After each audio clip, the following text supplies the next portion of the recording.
Regina Northeast. Regina Northeast is a provincial electoral district for the Legislative Assembly of Saskatchewan, Canada. This district includes the neighbourhoods of Parkridge, Uplands, Glencairn and Glencairn Village. The district was created in 1967 out of parts of Regina North and Regina East. Between 1991 and 1995, this riding was called Regina Churchill Downs.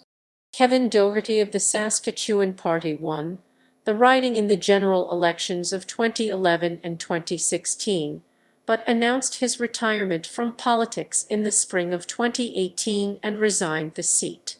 A by-election was held on September 12, 2018, and was won by Yens Pedersen of the New Democratic Party.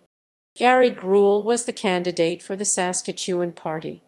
Grewal defeated Pedersen at the 2020 general election. Members of the Legislative Assembly.